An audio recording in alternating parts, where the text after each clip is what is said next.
The provisions that were put into place by the previous administration really shut down a lot of our trade.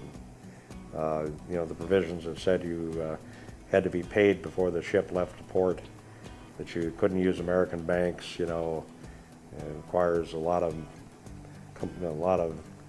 commotion, changing the currency back and forth and sending it to Europe and back and so forth. So it really cut down on the trade that we were doing with Cuba.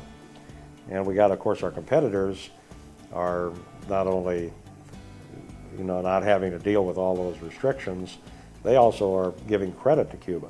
We think if we can get rid of these restrictions, it'll significantly increase our opportunities to get that market back. The people down there don't like, for example, this Vietnamese rice. It isn't anywhere near the quality of our rice. It's dirty, it's just not what people want. They want Texas long grain rice, if we get these restrictions out of the way, I think that we'll get a lot of that market back.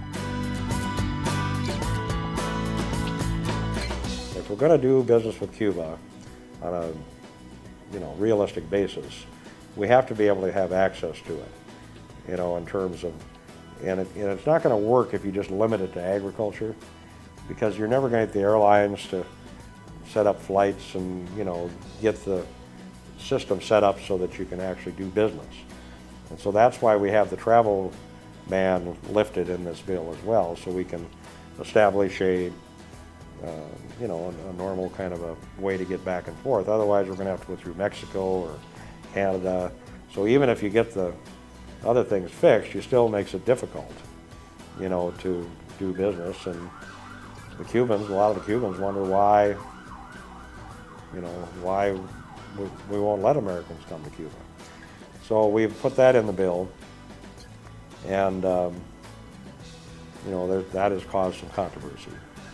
But we've had this embargo, we've had this situation for 50 years, and it hasn't worked. And I think the best thing we can do in Cuba is expose them to the American people. Let the cruise ships go in there, let the people go in there and have a daily interaction with average Cubans. That's going to be the biggest thing that we can do to change that regime, in my opinion. But there's some folks in Miami and so forth that don't agree with that. There's a lot of opportunities. We used to have 90% of the rice market, and we've lost a big part of that. So I think rice is the big winner, in this. I think wheat will be a winner. There'll be other opportunities. We had testimony in the committee from dairy, meat, so forth. But I think rice is clearly the Cubans have been eating rice since the 1500s. They have a big demand for it. They would prefer our rice. We just need to get all of this machinery out of the way so that people can do business. They're buying this from somebody. The only people we're hurting are the American farmers with these provisions. We're not hurting the Cuban people.